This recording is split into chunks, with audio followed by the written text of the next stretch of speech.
Hello hello and welcome back हमारी प्यारी सी class में। स्क्रीन पे आ गई हूँ, लाइफ स्टाइल है मेरा थोड़ा क्लासी और इंग्लिश को इजी बनाने आ गई हैं आपकी साक्षी। आ गए हैं तुम्हारे हाफ ईयरली के एग्जाम, हो गए हो तुम बहुत ही ज्यादा परेशान, लेकिन तुम्हारी परेशानी को हटाने के लिए 25 मिनट के अंदर अंदर वन शॉट को कंप्लीट करवाने के लिए आ गई है तुम्हारी प्यारी सी साक्षी मिस। अब देखो, हमने बहुत सारे चैप्टर्स कर लिए, तो today we are here for the new chapter जिसका नाम है the wise parrot from your English book for class, है ना भाई। सिर्फ क्लास 5th के बच्चे देख रहे हैं कि कोई और बच्चा भी देख रहा है? अगर कोई और बच्चा देख रहा है तो फटाफट से मेरे लिए रेड हार्ट की बारिश कर दो। लेकिन अगर 5th क्लास के बच्चे, हमारे प्यारे प्यारे 5th क्लास के बच्चे देख रहे हैं तो वो ग्रीन हार्ट की बारिश कर दे, ताकि मुझे पता तो चले कि स्ट्रेंथ कहाँ पर जा रहा है। ये जितना मैं सिखा रही हूँ वो किधर जा रहा है वो भी तो पता होना चाहिए कि नहीं। सही बात है कि नहीं? चलो जी, now under 25 minutes let me explain you this प्यारा प्यारा सा चैप्टर्स एंड लेट्स सी क्या हम लोग इसे कंप्लीट कर पाते हैं या नहीं। अगर मैंने इस चैलेंज को कंप्लीट किया और 25 मिनट्स के अंदर अंदर तुम्हें इस पूरे चैप्टर को अच्छे से समझाया, बिल्कुल धीरे धीरे स्पीड में नहीं, तो क्या मिलेगा मुझे ये तुम कमेंट सेक्शन में जाके बताना। ठीक है जी, चलिए शुरू करते हैं। Let's start with our chapter the wise parrot. Now before we start the chapter I have a question. हमें सबसे पहले तो यही पता होना चाहिए ना कि यहाँ पर जो ये वाइज लिखा है इसका मतलब क्या है। वाइज का मतलब क्या होता है? जिसको पता वाइज का मतलब फटाफट से कमेंट सेक्शन में मुझे बता दे, ठीक है? वरना मैं तो यहाँ पे समझा ही रही हूँ आप लोगों को, ठीक है? वाइज का मतलब होता है हमारा जो समझदार हो, ठीक है? क्या हो भाई? समझदार हो। जो भी इंसान या जानवर, जैसे अब यहाँ पे तो हम पैरेट को बोल रहे हैं, right? We are asking for a parrot. तो पैरेट जो है वो वाइज है, यानी कि बहुत ही समझदार पैरेट है। तो हम एक समझदार पैरेट के बारे में ही पढ़ने वाले हैं। तो लेट्स सी कि क्या होने वाली है हमारी प्यारी सी स्टोरी। ठीक है जी, चलो आ जाते हैं हमारी स्टोरी पे, the wise parrot. Let's see.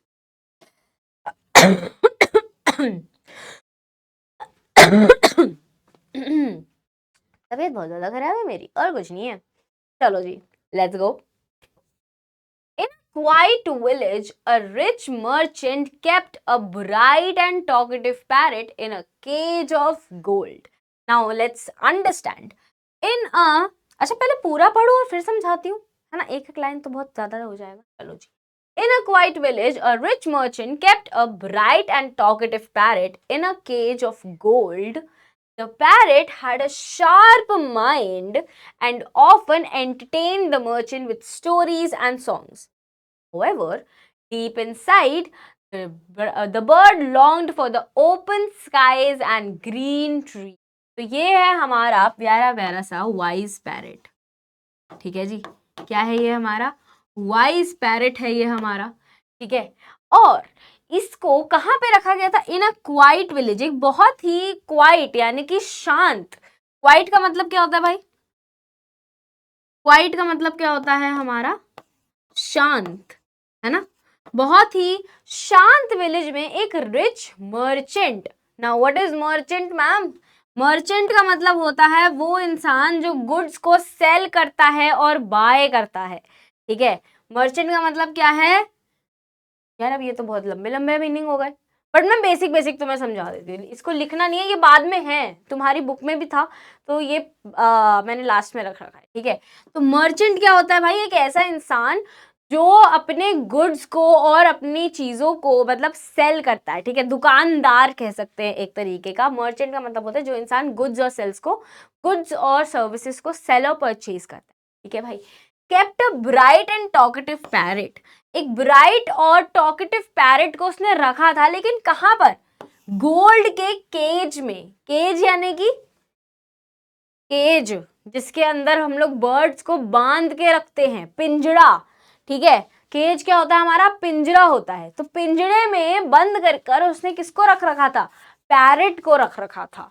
चलो भाई, the parrot had a sharp mind, बहुत ही शार्प माइंड का वो पैरेट था। एंड ऑफन एंटरटेन, बहुत ही मतलब ज्यादातर वो क्या करता था? एंटरटेन करता था किसको?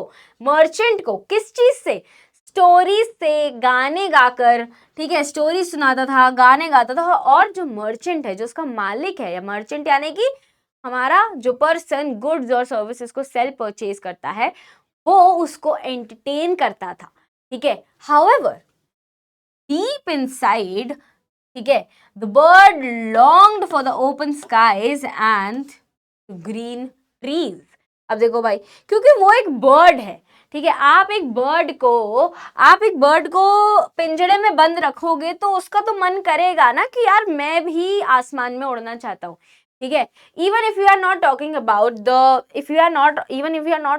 बर्ड, ठीक है, आपको भी अगर हम लोग सिर्फ घर में रखें, आपको कहीं और ना भेजें, ठीक है, ना आप स्कूल जाओ, ना आप कुछ करो, you are only and only, क्या कहते हैं, आप क्या कर रहे हो, आप सिर्फ और सिर्फ हमारा क्या कहते हैं, सिर्फ घर में बैठे हो, ठीक है। आपको ना ही तो फोन मिल रहा है, ना आपको, मतलब कह सकते हैं आपको सारी फैसिलिटीज मिल रही है, ठीक है, आपको फोन भी मिल रहा है, आपको टीवी भी मिल रहा है, आपको खाना भी मिल रहा है, you are getting everything, but you can not go outside of the 4 walls, ठीक है। 4 वॉल्स आपके आसपास रख दिया और उन 4 वॉल्स के अलावा आप कहीं जा ही नहीं पा रहे हो, तो आपको भी एक टाइम के बाद घुटन महसूस होगा ही होगा, ठीक है जी।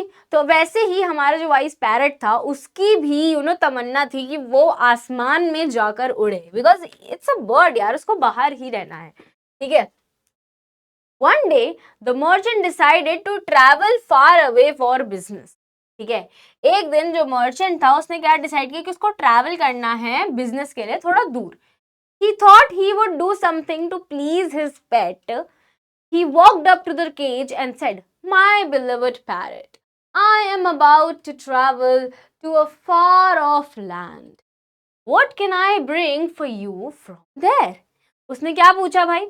उसने सोचा पहले तो कि मैं ना अपने पेट को प्लीज करने के लिए, प्लीज यानी कि अपने पेट को अच्छा फील कराने के लिए, हम लोग बोलते हैं मक्खन मारना, ठीक है, वैसे ही उसको प्लीज करने के लिए उसने सोचा कि चलो मैं अपने पेट से पूछता हूँ कि तुम्हें क्या चाहिए, ठीक है। तो वो केज के पास वॉक करके जाता है और कहता है, मेरे प्यारे parrot, my beloved parrot, I am about to travel far off the land, मैं बहुत ही दूर एक लैंड में ट्रैवल करने जा रहा हूँ, तो बताओ मुझे कि मैं तुम्हारे लिए क्या ला सकता हूँ। बताओ भाई, मैं तुम्हारे लिए क्या लेकर आऊं वहां से, जो तुम बोलोगे वो लेकर आऊंगा, ठीक है। The parrot replied, dear master, you look after my needs so well that I have tasted all the tender fruits and chilies, but I want to taste the joy of flying in the sky. अब वो क्या बोलता है कि देखो merchant जी, आप हैं बहुत ही ज्यादा प्यारे, आप हैं बहुत ही ज्यादा अच्छे, ठीक है, तो क्योंकि आप मेरा इतना ख्याल रखते हैं, मुझसे इतना प्यार करते हैं, तो मैंने दुनिया की हर एक प्यारी प्यारी सब्जी, प्यारी प्यारे टेंडर फ्रूट्स, टेंडर यानी कि सॉफ्ट, एकदम रसीले फ्रूट्स मैंने खा रखे हैं, मैंने चिलीज खा रखी है, best products I have eaten, but अगर आप मुझसे मेरी ख्वाहिश पूछो तो मुझे चाहिए, आई वॉन्ट टू टेस्ट, क्या बोला उसने, I want to taste the joy of flying in the sky, मैं आसमान में उड़ने की खुशी एंजॉय करना चाहता हूँ, क्या आप मुझे वो दे दो, ठीक है। If you really want me to be happy, please let me fly off into the sky, अगर आप सच में मुझे खुश देखना चाहते हो, ठीक है, तो प्लीज मुझे ना आप आसमान में उड़ने की इजाजत दे दो, ठीक है। चलो जी, ओके, उसने अपनी विश रख दी है। The merchant said, you are very dear to me, तुम तो मेरे बहुत खास हो, and I can not bear to let you go away, ask for anything else, ठीक है। द मर्चेंट क्या बोलता है भाई कि तुम ना मेरे बहुत प्यारे हो पैरेट, देखो तुम्हें दूर, मतलब तुम्हें दूर भेजना, तुम्हें लेट गो करना is not a good thing, is not a very good thing for me, तो कुछ और मांग लो, कुछ और मांग लो, तुम जो बोलोगे मैं दे दूंगा तुम्हें, बट ये मत बोलो कि मैं तुम्हें आसमान में छोड़ दूं, ठीक है।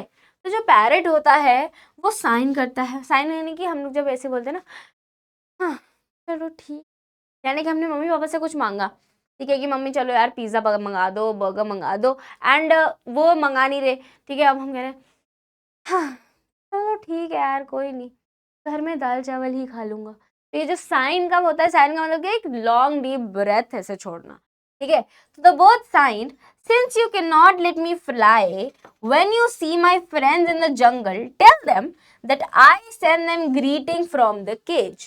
ठीक है, उसने क्या बोला, मैंने मेरे फ्रेंड्स को आप एक मैसेज पहुंचा देना.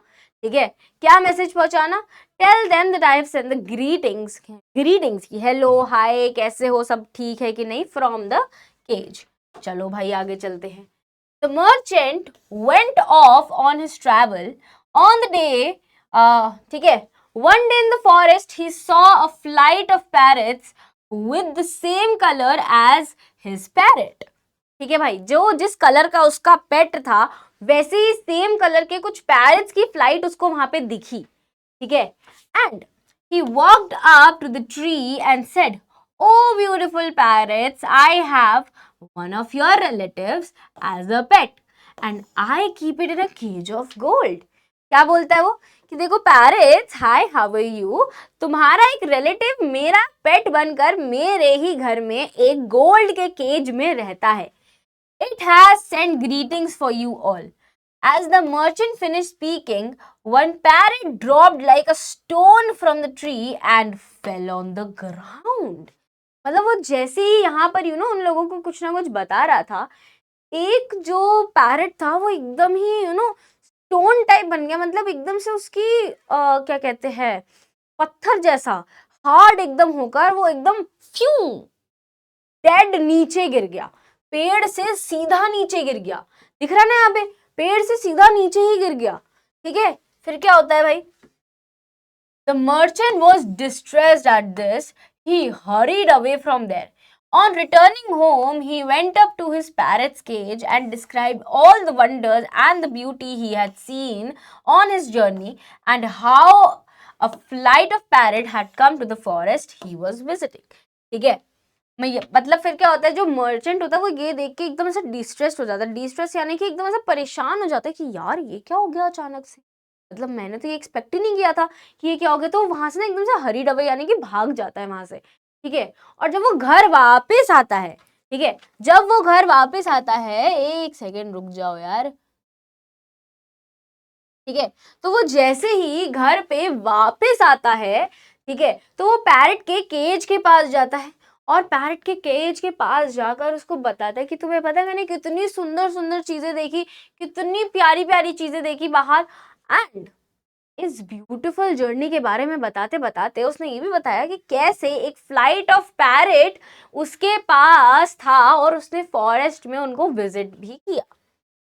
और ये बताते बताते he then told his pet about the message he had conveyed and with great sorrow, ठीक है, described how one bird had been shocked that it fell the ground. ठीक है, फिर उसने अपने पेट को बहुत ही दुख भरी मतलब दिल से ये चीज बताई कि जो आपका मैसेज था मैंने आपके फ्रेंड्स को कन्वे तो करा, लेकिन जैसे ही मैंने उन्हें ये चीज बताई वो बर्ड जो था वो इतना ज्यादा शॉक हो गया कि वो मतलब एकदम से स्टोन बन के पेड़ से गिर गया. मतलब वो ऐसे बता रहा होता है. ठीक है, ही इज लाइक डिस्क्राइबिंग कि क्या क्या हुआ. As soon as he finished talking, his own pet parrot fell from the perch to the floor of the cage. ठीक है, जैसे ही वो मर्चेंट फिर से ये वाली बात बोलता है, उसका खुद का पैरेट एकदम शॉक में चला जाता है. एंड एज सुन एज जैसे वो बात करना खत्म करता है, उसका खुद का पैरेट उसके पर्च से गिरकर सीधा केज के फ्लोर पर आ जाता है. पर्च यानी कि क्या होता है, जैसे कि कोई भी जगह, जैसे ये एक है, ठीक है, यहाँ पर हमारा प्यारा प्यारा सा पैरेट जो है वो बैठा हुआ है. ठीक है, तो ये जो डंडी है ना, मेरी ड्राइंग पे मत जाओ तुम. ठीक है, तो ये जो डंडी है इसको हम लोग क्या बोलेंगे, दिस इज कॉल्ड पर्च. ठीक है, क्या है ये हमारा पर्च है. चलो जी, जैसे यहाँ पर आप देख रहे हो, यहाँ पर ये जिस डंडी में बैठा है, ठीक है, उसको हम लोग क्या बोलेंगे, पर्च. और वो पर्च से गिर कर सीधा dead on the floor of the cage गिर गया. ठीक है, चलो भाई, द मर्चेंट कुडंट अंडरस्टैंड. भाई मर्चेंट तो एकदम ही मतलब एकदम ऐसा होगा कि यार ये क्या हो गया अचानक से. ठीक है, how his beloved pet died so suddenly. मतलब अचानक से ऐसा क्या हो गया, मतलब इतना शॉक लग गया उसको अपने फ्रेंड की मौत का कि वो वहीं पे मर गया। ठीक है, he reached into the cage and gently took the still warm body of the bird and placed it on the window sill। ठीक है, मतलब उसने, मतलब वो एकदम से डर गया, वो ऑब्वियसली अब वो मर गया तो उसने केज में ऐसे गया और उसकी बॉडी को जो अभी भी वार्म थी थोड़ी सी, उसको उठाया और उसको विंड सील के पास जाके रख दिया। विंड सील क्या होता है? विंडो के कोने पे। ठीक है, कहाँ रख दिया? विंडो के कोने पे रख दिया। As soon as he stepped back, the bird stared, stretched its beautiful wings and flew off into the open sky. Oh my God, something is happening here. The parrot cooked and clocked in and went away. Let us see why. तो भाई जैसे ही उसने wind seal के पास यानी कि window के क्या कहते हैं पास उस पैरट को रखा, वो पैरेट और उससे एक स्टेप दो स्टेप ऐसे पीछे लिया कि मतलब to just keep it there. वो पैरेट एकदम ऐसे ऐसे ऐसे ऐसे हुआ, उसने अपने पंख ऐसे ऐसे फैलाए। आउच, ओके, कुछ नहीं हुआ। ठीक है, तो वो बर्ड ने अपने पूरे से पंख ऐसे फैलाए, ब्यूटीफुल ग्रीन विंग्स उसने फैलाए और वो आसमान में चला गया। ठीक है, और उसके बाद क्या हुआ? उसने क्या बोला? उसने बोला my friend showed me how I could escape and now I can fly in the sky, good bye. उसने क्या बोला कि मेरा जो दोस्त था जंगल में, उसने मुझे एकदम परफेक्ट तरीके से डेमोन्स्ट्रेट करके बता दिया है कि मुझे अगर इस केज से निकलना है तो मुझे क्या करना पड़ेगा। तो जैसा उसने किया वैसा ही सेम मैंने किया और तुम्हें लगा कि मैं मर गया, तुमने मुझे विंडो के पास रख दिया और मैं वहां से उड़ गया। और उसने बोला गुड बाय, बाय बाय, अब मैं जा रहा हूँ, अब मैं आसमान में रहूंगा, अब मुझे तुम्हारी कोई जरूरत नहीं है। ठीक है, तो वो चला जाता है। ठीक है जी, this was the whole story about the wise parrot, how smartly he escaped the merchant. ठीक है, ऑनेस्टली स्पीकिंग हमें कभी भी ऐसे बर्ड्स को केज में नहीं रखना चाहिए बिकॉज इट्स नॉट गुड। ठीक है, अब देखो जैसे ये जो पैरेट है ये तो उड़ गया। I remember when I was like very small. ठीक है, तो मैंने एक पैरेट तो नहीं था, लव बर्ड्स कहते हैं उनको, लव बर्ड्स को मैंने अपने पास रखा। ठीक है, तो हम उनको ऐसा घर के बाहर तो नहीं जाने देते थे, बट हम लोग घर के अंदर ना उनको ऐसा, घर के अंदर हम उनको फ्री छोड़ देते थे। ठीक है, तो वो केज के अंदर नहीं रहते थे, वो केज के बाहर ही रहते थे। बट जैसे अगर गेट खुल रहा है या फिर वो है तो हम तब उनको बंद कर देते थे, या कोई और आ रहा है तो हम तब उनको बंद करते थे। ठीक है, नाउ अब उनकी आदत है केज में रहने की, they are not trained to fly in the sky. ठीक है, one day I stupidly tried कि यार मतलब मेरे को बहुत ही दया आ गई, मैंने कहा यार ये कैसे यार ऐसे यहाँ केज में इनको छोड़ देते हैं, ऐसे इनका केज खोल दिया और वो बाहर निकल। द प्रॉब्लम इज कि क्योंकि वो केज की आदत में इतना पड़ चुके थे कि उन्हें उड़ना ही नहीं आता था, दे डिडंट फ्लाइड, वो उड़ ही नहीं पा रहे थे। लाइक वो लेजिट उड़कर वापस मेरे पास आ गए। ठीक है, एंड वो केज में जाकर बैठ गए, I was like oh so they don't know how to fly. ठीक है, क्योंकि आप जब तक आसमान दोगे नहीं, जब तक आप उन्हें केज में ही रखोगे, ठीक है, इससे कि आप किसी बच्चे को वो नहीं बोल रहे कि चलो चलो चलो, तो वो क्यों चलेगा? जब आप उसको पूरे टाइम गोदी में उठाकर इधर से उधर उधर से इधर रख रहे हो तो वो क्यों चलेगा, है ना? तो हर किसी की एक पर्सनल नीड होती है, हर किसी को एक तरीके से जीने का वो होता है राइट, एंड बर्ड्स को आसमान में उड़ने का राइट है, तो हमें उनसे वो नहीं छीनना। Now here we have the word meanings. ठीक है, यहाँ पर क्या है हमारे पास वर्ड मीनिंग्स हैं, तो देख लेते हैं हमारे प्यारे प्यारे से वर्ड मीनिंग्स क्या क्या चल रहे हैं। चलो जी, सबसे पहले हमारे पास मर्चेंट। ठीक है, अ पर्सन हु बाइज और सेल गुड, एक ऐसा इंसान जो गुड्स को बाय करता है या सेल करता है। पर्च, अ प्लेस और a branch where the birds rest, एक ऐसी जगह जहां पर बर्ड्स रेस्ट करते हैं, वो चाहे ब्रांच हो चाहे वो कोई प्लेस हो, उसको हम क्या बोलते हैं? पर्च। ठीक है, then we have tender, kind and gentle. Oh my god, ये तो राइमिंग हो गया। टेंडर का मतलब क्या होता है? Kind and gentle. Then we have window sill. ठीक है, विंडो सील क्या होता है भाई? Bottom ledge of the window, window का एकदम जो बॉटम वाला हिस्सा होता है ना, उसको हम लोग विंडो सिल बोलते हैं। डिस्ट्रेस्ड, अ वेरी वरिड और अपसेट। ठीक है भाई, जब आप बहुत ही ज़्यादा अपसेट हो जाते हो, बहुत ही ज़्यादा परेशान हो जाते हो, बहुत ही ज़्यादा किसी भी चीज़ को लेकर, उसको हम लोग क्या बोलते हैं, डी स्ट्रेस। जैसे कि हमारा मर्चेंट हो गया था उस बर्ड को देखकर, ठीक है। Sighed to breathe out slowly because of worry और टायर्डनेस, ठीक है। परेशानी से या थकान से जब आप एक लंबी सी सांस छोड़ते हो, उसको हम लोग क्या बोलते हैं, उसको हम बोलते हैं साइंड, ठीक है। जैसे कि मैंने बताया था ना, ठीक है, ठीक है जी, ओके। क्या इतना समझ आया सबको? अगर इतना समझ आ गया है सबको तो बता देती हूँ कि चैप्टर हो गया है हमारा प्यारा प्यारा अच्छे तरीके से finish. Now if you have any doubts, आप कमेंट सेक्शन में डाल सकते हो, मैं पर्सनली आपके हर एक कमेंट का रिप्लाई करूंगी, ठीक है। So you don't have to be like कि अरे यार हमें तो कोई डाउट था, मैम ने सॉल्व नहीं किया, क्या करें अब। कुछ नहीं करना है, कमेंट में लिख देना है कि क्या डाउट है, साक्षी में सारे के सारे प्रॉब्लम्स को सॉल्व कर देंगी, just like magic happening in every life. Okay जी, so I will say thank you and love you all. मिलते हैं हमारी नेक्स्ट वन शॉट वीडियो में, जो कि अब हमने, जैसे कि मैंने प्रॉमिस किया था, 25 मिनट्स के अंदर हम लोग कंप्लीट करेंगे वाली वीडियो, और हमने वो किया भी है। So now the challenge is completed. ढेर सारा प्यार दे देना। मिलते हैं हमारे नेक्स्ट वीडियो में। Bye bye, love you all.